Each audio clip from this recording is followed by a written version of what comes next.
在这场权力与资本的牌桌上，强势的三方人家都赢了。星巴克拿到了40亿美金，真金白银走了。博弈资本拿到了宝贵的连锁店股权，马上人家就筹备上市，这儿都是几十倍的翻呢。而中共政府未来可以顺利的拿到中国消费者的数据。那三方都赢了，那输家是谁呢？现在就连老百姓喝咖啡的消费数据都要挡控，那这算不算第二次突破了人类文明的底线？大家好，我是大卫，我们一起来分析新闻背后的真相。今天心情很高兴，咱们就聊一期这个热点洞察。全球的交易里边最近有一个案子很有嚼头，很多老百姓并不知道这个交易案和每一个食品消费者是息息相关。那就是全球的咖啡巨头星巴克把60%的股权卖了40亿美金，可以算是离场了。未来大头他不给他管了呀，因为未来说了算的大股东是博弈资本。我想从3个方面跟你聊一下，和咱老百姓到底有啥关系。第一个，这两方来头都不小，为什么他不卖给别人而要卖给博弈资本？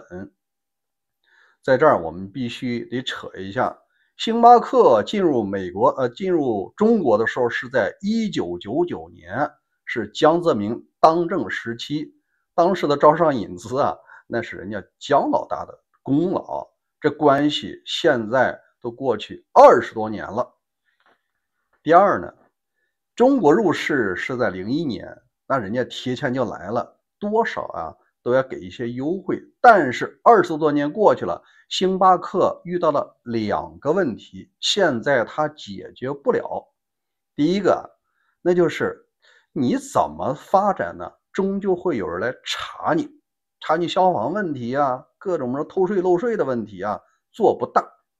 因为全球的咖啡里边，星巴克一直玩直营的，它不玩加盟连锁。这点呢和这个金拱门就是麦当劳很像，人家不搞加盟连锁，不合资，都是我来。好处是咖啡的品质得到了保障，管理文化没有走形。那结果也有个缺点，就是你当进入中国这种专制市场的时候，如果你不和当地的权贵分这个蛋糕你就做不大。现在他遇到的第二个问题就是价格战。你像中国的瑞幸咖啡、什么蜜雪冰城他们的价钱一杯可能是9.9块一杯，没准还买1送1，你这卖40-50块钱的，跟人家咋竞争第二也是非常重要的一点，星巴克在发展过程中，它经常会遇到敌视和这个抵制。大家都清楚，只要中共一煽动着反美，你看吧，星巴克、麦当劳那就是被打砸的对象。你看有很多那种大老娘们撑着一个黑伞进了星巴克，指人你在这为什么要喝星巴克，为啥不去喝那个沙县小吃？他经常会成为这种小粉红表演的场地。其实护城风讲的挺清楚的中国人如果你买的是苹果手机，喝的是星巴克，吃的是麦当劳，开的是特斯拉，你就成为一个异类，说明你崇洋媚外，这大帽子天天往你身上扣。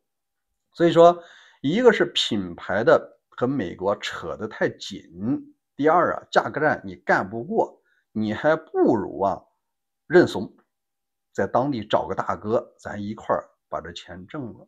那第二，他为什么要找这个博弈资本，不能找老习的人呢？实际上你并不能认为说博弈资本它单纯就是老习一家的。在中共体系内很多权利是你来我往，有竞争，它也有合作，没有那么多的你死我活。你要听那个海外听床师呢，好像是老习只要一当权了，跟谁都斗啊，这个当然是事实，但你合作的事儿他也有。星巴克的老板信赖江家，而现在江家出头露面的，那就是博裕资本的投资人江志成。这个原因除了1999年进入中国之外啊，他在2012年也有一次亲密的互动。那时候啊，老姜单独出面扮演了一次放风。放的风啊，就是3月15号的时候，在中国两会，薄熙来啊直接被免职了，但是他并没有对外透露这薄熙来啊重庆市委书记贵为政治局委员，怎么就不给个理由就免了呢？不光是国内，国际上也是议论纷纷。但你这种事儿啊，中共惯常的做法呢，后期的刑事调查那是以后的事。为了平息这个舆论压力啊，你必须得往外放个风，让大家知道为什么把政治局委员这个级别拿下来了。那是在4月份，江泽民啊出面见了这个星巴克的全球董事长老朋友舒尔茨，在北京西郊见了面，他就提到薄熙来夫妇干的事情，他们突破了人类文明的底线。哎，这句话说出去啊，被这个彭博社就报道了，然后出口转内销，中国老百姓也知道了，老薄啊，他一定是干了坏事了，因为都突破人类文明底线了，那大概率啊和人命相关。其实老姜心里也在想，你说你这个小子怎么不听招呼呢？在这儿啊，咱必须得说句公道话，这个老姜的提升和位置的稳定和薄熙来的老爹薄一波有重大的关系。老薄呀，实际上是撑这个江泽民的。江泽民啊，他也偷偷报理啊，你这儿子我就让他担任这个重庆市委书记，进政治局委员，我这恩实际上也算报了。但是啊，你适可而止。当在选定隔代指定接班人的时候，老习当时他相对他比较木讷，或者说比较老实，看起来呀比较好掌控。因为大家都知道啊，老薄在中国的混二代里，他绝对是 No.1， 他的美誉度能力现在他是超过老习，也超过了王岐山的。这三巨头里边，大哥仍然是薄熙来。因为有人讲过啊，我多年前有一个生意就在重庆，那年飞了差不多有半年，住在重庆，在那个渝中半岛，这就是出事的南山一棵树啊，那我们经常去。老薄在重庆不叫薄书记，当时的市长叫黄奇帆，对外讲啊叫西来书记，内部人在那个市委大院里叫老板。当然了，这是背后叫的，没有说大老板啊，就那么一个人薄熙来。你就可见老薄当地啊，确实是说一不二，呼风唤雨。有人就讲，这马上就是要入常进京的人了。如果说真让他当了这个国家主席，不是习近平的话啊，他一定会干出那个风风火火。你要是江泽民，你会选他吗？这个人能力啊太强了，他有可能什么超过你老姜的成就。哎，按照中共的传统啊，他是一代不如一代。你发现他能力比你强的时候啊，要么挂起来，要么干掉。这个你没办法，这就叫逆淘汰。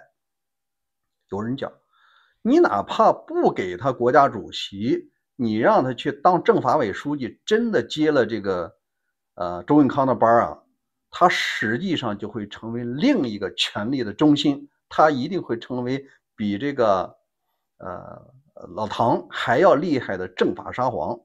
所以说政法也不能让他管。那你说让他干这个兼职，比方说人大呀、政协呀，他真可能会给你搞舆论监督，真的可以给你搞这个民主监督的。最后啊，绝对会架空总理和这个国家主席，他就是闲不住的人。所以老薄就是因为输在啊能力太强，不知藏。你如何藏住自己的锋芒，在这一点上他还得需要这个老习学习。给大家聊2012年这个双方的聚会，你就清楚为什么在2025年他本能的选合作伙伴就选择江家，数来数往都20多年了。那我们再来说一下，这个博裕资本是仅仅江家的吗？它有什么特殊之处？这个博裕资本它主要干2件事，什么呢？赚大钱，赚快钱。给你举个例子，阿里巴巴上市前，人家是突击投资，像博裕资本这种红色家庭呢，他不投种子轮，人家一般都是在上市前的 C 轮和 D 轮，这是第一件事吧。第二啊，人家要赚大钱不赚小钱，他投的公司既有阿里巴巴，又有电商巨头之一的京东，就是你俩互相打吧，无论你谁当第一、第二，大爷我都挣钱，因为我都是投资商。当时的滴滴快滴也都是他的，最后合并了吧。另外啊，有很多巨头都是他们在投的，说明了什么呀？博裕资本一直吃的是政策的红利，因为你只要想上市，如果想卡你就上不了，你必须得有比较便宜的价格把那股权你卖给我，我就能给你开绿灯。中国人一听都明白，这就是权力变现，俗称腐败。但是呢，你看起来啊，它又是在完全的法律框架内进行的，你还不能明说腐败，对吧？有人讲了，博裕资本是不是江家一家的？不完全是。我给大家举另外一个例子，像王健林的万达集团，它的股权就非常复杂，既有这江家的，又有团派的，又有老习的，又有当时的这北京市委书记贾庆林的女婿的。真正的资本，你有时候不能拜一个码头，这个本质上是蛋糕的共享。所以说这次博裕资本的投资，你说有没有习家参与呢？我们没有真凭实据，但是根据常识呢，它多多少少也会分一点。至于说博裕资本只是一个出头露面的，背后分蛋糕的，他是不会告诉你的。最后我们来说一下，那这个交易里边星巴克咖啡是让出了60%，它毕竟还留了40%。星巴克这个 logo 和股权啊都还在，人家知识产权还是捞在自己手里的，他算赢家。而且啊，他跟着这江家大家一起挣钱嘛。第二，江家拿这个股权绝不是为了满足人们要喝咖啡的，他呢以自己的盈利能力，以为这种头部企业啊，马上人家可以筹备在 A 股或者港股上市，这个钱都是翻几十倍的。第三个，那就是中共政权他拿到什么玩意儿呢？美资企业包括特斯拉，包括麦当劳啊，他的这些客户会员的消费数据、消费偏好是不会告诉你的。你说中国能不能拿到呢？他一定能，但是不方便、不及时，因为你可能要靠偷啊、骗呀、靠那什么黑客去解决。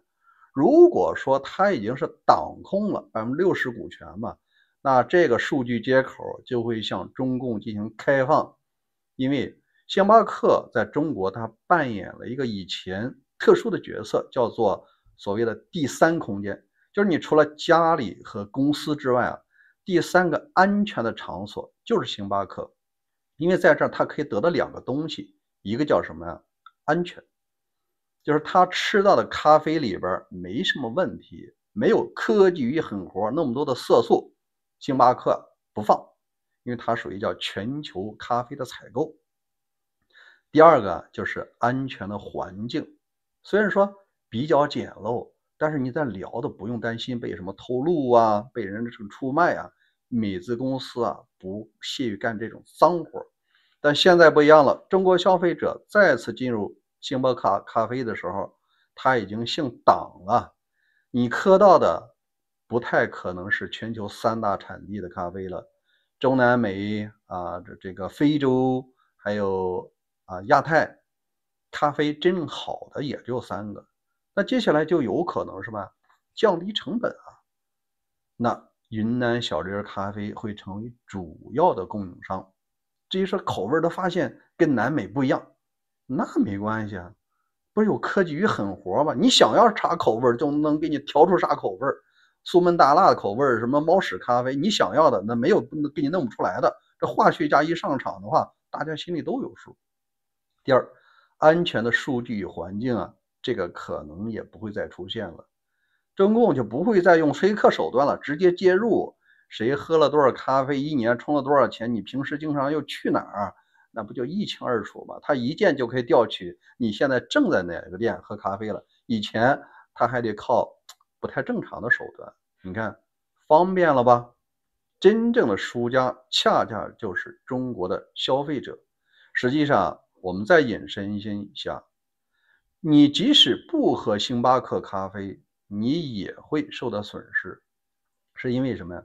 星巴克在中国的餐饮业一直在维持一个反对劳动剥削，它学名叫做廉洁采购，就是我这个咖啡必须是有机的，不能用科技与狠活、农药、化肥不允许用，这是个标杆吧。第二，采购咖啡中不能用劳动剥削，这咖啡必须是在正义人权保障的情况下获得的。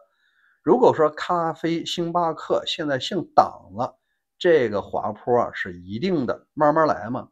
接下来啊，那就一些奴工做的咖啡它也来，因为它便宜呀。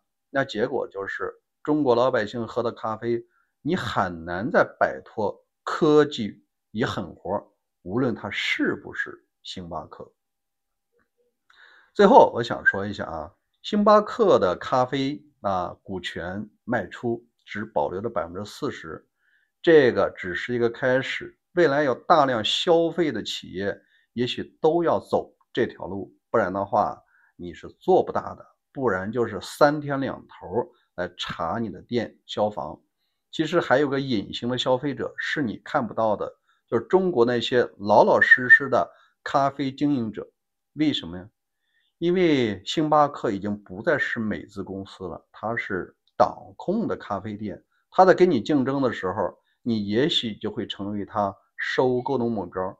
你经营的好，它就收购你，挂星巴克的牌子；你经营的差，它把你挤黄了。这个行业的失败啊，可能是个时间问题，好吧？今天的时事热点给大家分享结束了。实际上今天早上啊，白宫里发生了一起这个比较重要的争吵，老川又是大发雷霆，又讲到了核选项。当然了，咱不是白宫的听床师啊，这是参会的联邦参议院透露给媒体的。如果你想听的话，您等一会儿，我去喝一杯咖啡，过一会儿咱上线啊。欢迎您打开小铃铛，我这节目一上您就听到了。咱们一会儿见。